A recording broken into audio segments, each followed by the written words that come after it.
Hello rowdy boys and girls, గుండెలు గట్టిగా పట్టుకోండి. టాలీవుడ్ సెన్సేషన్ మన Arjun Reddy, Vijay Devarakonda and national crush Rashmika Mandanna ఎట్టకేలకు సింగిల్ బోర్డు తీసేస్తున్నారు. రాజస్థాన్లోని ఉదయ్పూర్లో పెళ్లంట. ఉదయ్పూర్ ప్యాలెస్ అద్దాలు కూడా వీరిద్దరి గ్లో చూసి షాకవుతున్నాయి. ఇన్నాళ్ళు మేం జస్ట్ ఫ్రెండ్స్ అని చెప్పి ఇప్పుడు డైరెక్ట్గా ముహూర్తాలు పెట్టేశారు. వీళ్ల ఫ్రెండ్షిప్ డెఫినేషన్ మార్చేయాలి గురూ. ఫిబ్రవరి 26 ఉదయం 7:30కి బరాత్. విజయ్ దేవరకొండ మామూలుగా ఎంట్రీ ఇస్తాడా? వాట్ లగా దెంగే అంటూ బూట్లేసుకుని డాన్స్ వేయాల్సిందే. అటువైపు రష్మిక తన గీతగోవిందం స్టైల్లో సిగ్గుపడుతుంటే, ఇటు విజయ్ మాత్రం లైగర్ రేంజ్లో ఊగిపోతాడు.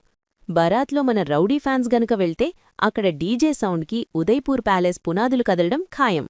ఉదయం 10:10కి తెలుగు ముహూర్తం. రష్మిక తెలుగులో ఏవండీ అంటే, విజయ్ ఏం మాట్లాడుతున్నావు మేడం, అర్థం కావట్లేదు అనకుండా తల ఊపాలి. ఇక సాయంత్రం 4కి కన్నడ సంప్రదాయం ప్రకారం పెళ్లి. విజయ్ కండిషన్ ఏంటంటే, నాకు 2 పెళ్లి భోజనాలు కావాలి అని అడగడమే. రష్మిక మాత్రం డియర్ కామ్రేడ్ అంటూ కన్నడ స్టైల్ ఇడ్లీ సాంబార్తో రెడీగా ఉంటుంది. 1500 నుండి 25 నిమిషాలు. గెస్ట్ లిస్ట్ అండ్ హంగామా. మరి గెస్టులెవరూ? అర్జున్ రెడ్డి బ్యాచ్ అంతా ఒకచోట, పుష్పరాజ్ తన సామీ టీంతో మరోచోట. కొండపల్లి బొమ్మల్లా ఉండే ఈ జంటని చూడ్డానికి టాలీవుడ్ మొత్తం ఉదయ్పూర్కి ఫ్లైట్ ఎక్కేస్తోంది. జోక్. స్టేజ్ మీద విజయ్ తన తమ్ముడు ఆనంద్ని చూసి, రేయ్ నెక్స్ట్ నువ్వేరా అని కౌంటర్ వేయడం గ్యారంటీ. చివరగా మార్చి 4న హైదరాబాద్లో గ్రాండ్ రిసెప్షన్.